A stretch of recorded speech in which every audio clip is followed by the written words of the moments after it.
Ang closed-circuit television na ito ang naging susi ng General Trias Police para matukoy ang pumatay kay Ruby Castro.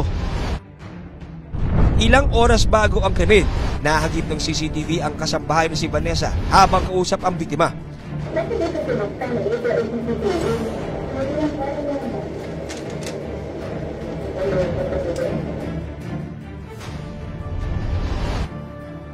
Anong ginagawa mo? Ba't mo tinatakpan? CCTV yan! Huwag mong takpan!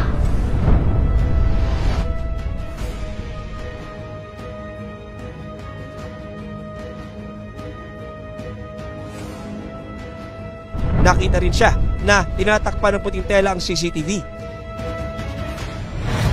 Dahil dito, May 27, 2024, agad ikinasa ang isang hot pursuit operation ng General Trias Police laban sa suspect.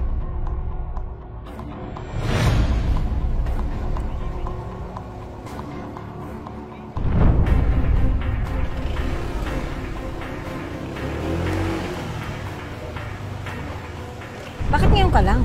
Tagal mo kanina pa ako rito eh. Traffic eh. Ano? Dala mo na ba? Oo.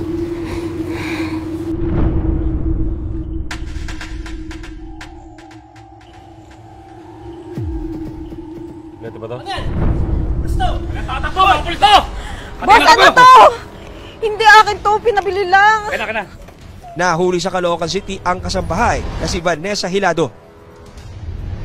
Hindi lang yan ang krimen mo. May dapat ka pang ipaliwanag sa amin sa presinto. Parang awa niya na po. Sumama ka na lang maayos. Tara na. Boss, may mga anak po ako. Naghanap kami ng merong possible na nakakakilala kay Vanessa na asset din. So doon po kami nagsimula social media, kakilala ni Vanessa na naging asset rin ng pulis. Habang dinatakip si Vanessa ng mga pulis. Boss, sabi ko po sa inyo, pinabili lang ako. Hindi ko po alam na droga pala ang laman yan. Eh, etong Lilo at Singsing, kanino ito? Sa kaibigan ko po. Hindi kaya ang nagmamay-ari niyan ay ito? Hindi ko po alam yan, sir. Laking gulat ng mga pulis sa siniwalat ng kasambahay. Ayon kay Vanessa, hindi daw siya mag-isa sa nangyaring panloloob sa bahay ng kanyang amo na si Ruby. Napag-utusan nino? Si Ate Rebecca at saka si Don po. Inamin ni Vanessa sa mga operatiba na kasama niya sa paggawa ng krimen ang kanyang kinakasama na si alias Dondon at ang parlorista at kaibigan ni Ruby na si Rebecca.